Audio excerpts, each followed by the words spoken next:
दोस्तों, ऐसा नहीं हो सकता जब अमेरिका दौरे पर या तो पीएम गए हो या फिर बड़े लीडर जैसे एस जयशंकर और अजीत डोभाल गए हो। और ऐसा हो ही नहीं सकता कि पीओके पर चर्चा ना हुई हो।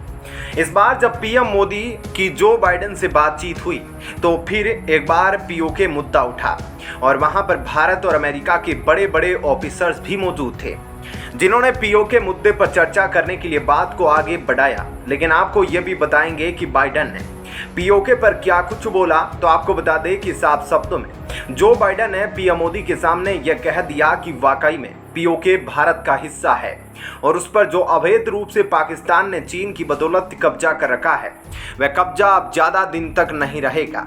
ऐसे में बाइडेन की बात का मतलब साफ है। दोस्तों, बाइडेन ने यह इसलिए कहा क्योंकि अमेरिकी राजदूत पाकिस्तान में भी है और भारत में भी, और हर राजदूत का यही काम होता है कि वह जिस देश में रह रहा है उस देश का सब कुछ पता रखे। और बाइडेन को यह बात अच्छे से पता है कि जो पीओके है वह अवैध रूप से कब्जाया हुआ है। पाकिस्तान खुद जानता है भारत इस पर कभी भी अटैक कर सकता है। और जो बाइडेन ने यह बात साफ साफ कह दी कि भारत कुछ तीखा फैसला ले पीओके पर, उससे पहले खुद पाकिस्तान को सरेंडर करके पीओके वापस ले लेना चाहिए।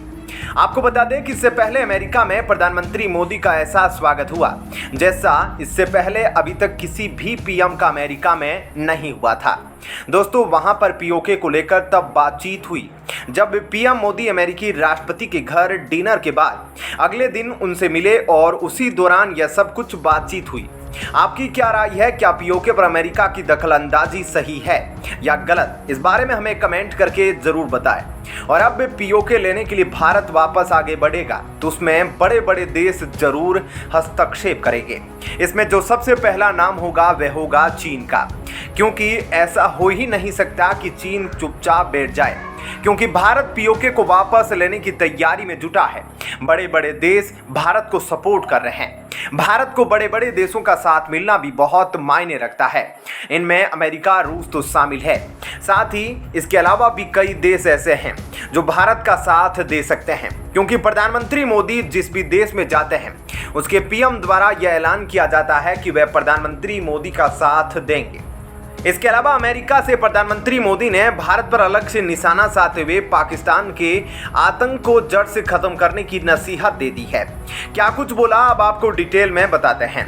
दोस्तों, जहां प्रधानमंत्री मोदी ने कहा कि G20 की मेजबानी के दौरान हम यहां देश में 200 से भी ज्यादा अधिक बैठकों का आयोजन कर चुके हैं। कहते हैं कि आतंकवाद बांटता है लेकिन पर्यटन जोड़ता है, और वास्तव में पर्यटन में सभी लोगों को जोड़ने की क्षमता है और इससे एक बेहतर समाज का निर्माण होता है। उन्होंने आगे कहा कि हमारे प्राचीन शास्त्रों में कहावत है, अतिथि देवो भव, जिसका मतलब है मेहमान भगवान के समान होता है, और पर्यटन के प्रति हमारा यही नजरिया है। यह एक गहरा अनुभव है और मुझे यह जानकर खुशी हुई कि UNWTO के साथ साझेदारी में एक पर्यटन डैशबोर्ड विकसित किया जा रहा है। उन्होंने कहा, हम विकास लक्ष्यों की पूर्ति के लिए पर्यटन के क्षेत्र को और भी ज्यादा विकसित करने पर जोर दे रहे हैं। ऐसे में प्रधानमंत्री मोदी ने एक तरह से अपने भाषण के जरिए बताया है कि पाकिस्तान का आतंक किस तरह से लोगों को तोड़ने का काम करता है, जबकि भारत पर्यटन के काम को किस तरह से बढ़ा रहा है, वह लोगों को जोड़ने का काम दुनिया भर में करेगा। तो ऐसे में दोस्तों, इस खबर के बारे में आपकी क्या राय है? हमें कमेंट करके जरूर बताएं।